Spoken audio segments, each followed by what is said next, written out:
Бейнероликтің демеушісі One X компаниясы. Жоғары кайфтер, жедел төлемдер және оперативті қызмет көрсету орталығы тек сол жерде. One X сілтемесі төменде.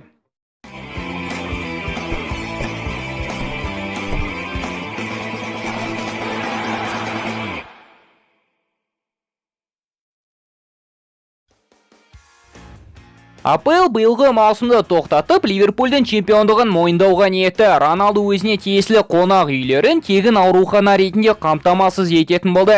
Рональдиньо абақты футболының жұлдызы атанды. Осы және де өзге де жаңалықтар топтамасы дәл осы бейнероликте. Арнамызға жазылып, қоңырау тимешесін басуды ұмытпаңыздар. Ал біз бастаймыз. Өткен бейнероликте мәлімдегенде Испания, Италия, Ағылшын және көптеген елдердің чемпионаттары коронавирусқа байланысты кемінде 2 аптаға тоқтатылды. УЕФА ресми түрде Чемпиондар лигасы мен Еуропа лигасын кейінге шегергені мәлімдеді. Элки баспасының хабарлауынша, сейсенбі күні УЕФА ресми түрде Евро 2020 келесі жылға ауыстырылатыны мәлімдейді. Еуропа чемпионаты өткізілетін уақыт аралығында Чемпиондар лигасы мен Еуропа лигасының ойындары өткізілуі мүмкін. ESPN баспасының мәлімдеуінше, ПСЖ Неймардың бағасын 150 миллион евроға дейін түсіріп, Барселонаға дереу түрде сатуға ниетті. Бразилиялық футболшы ағымдағы маусымда ПСЖ жейдесіне 22 ойын өткізіп, 18 гол соқты. Париждіктер акцентті бабыге аударуға ниетті сияқты.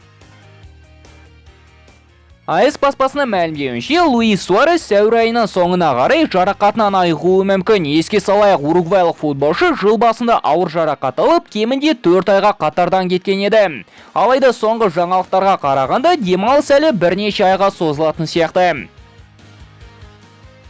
Бразилия футболының аңызы Рональдиньо абақты чемпионатының жұлдызы атанды. Ронидің командасы финалдық ойында қарсыластарын 11-де 2 есебімен жеңді. Бразилиялық футболшы 5 гол соғып, 6 голдық пас жасады. Турнирдің бас жүлдесі 16 келілік шошқа болды. Еске салсақ, Рональдиньо ағасымен Парагвайда жалған құжаттарымен ұсталып, дереу түрде түрмеге қамалған болатын. Мадридтік Реалдың футболшысы Гарет Бейл Уэльсте өзінің гольфқа қатысты барын ашпақшы. Бардың ішінде әртүрлі сусындармен қатар шағын гольф алаңы да болады. Уэльстік вингер марка тілшілеріне, мен футболды өмір бойы ойнауға ниетті емеспін, менің жеке қызығушылықтарымда бар деді. Mirror тілшілерінің мәлімдеуінше, Мадридтік Реал дәл осы жазда сенегалдық футболшы Садио Манені алуға ниетті. Баспа тілшілеріне белгілі болғандай, патшалық клуб сенегалдық футболшы үшін Ливерпульге 140 миллион евро төлеуге дайын. Бастысы азардан оқиғасы қайталанбаса болды.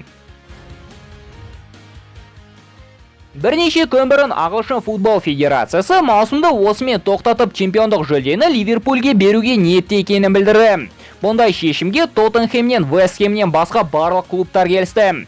Стратфордық клуб пен Шпор басшылығы ағымдағы маусымда есепке алмай ойнамағандықтай қабылдауын ұсынды. 30 жылдан бері алғаш рет Ливерпуль жеңіске жақын еді, індет мерсисайдтықтардың арманын құртуға жақын сияқты.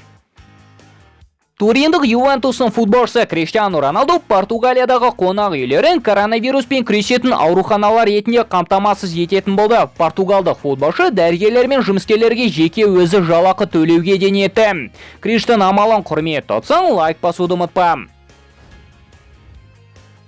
Футбол жаңалықтары өкінішке орай әзірге осымен шектелмек. Алдағы уақыттағы барлық жаңалықтарды дереу түрде хабарлайтын боламыз. Бейнероликке 2000 лайк қадап, келесі бейнероликтің дереу шығуына себепкер болайық. Келесі кездескенше достар, футбол бірінші орында.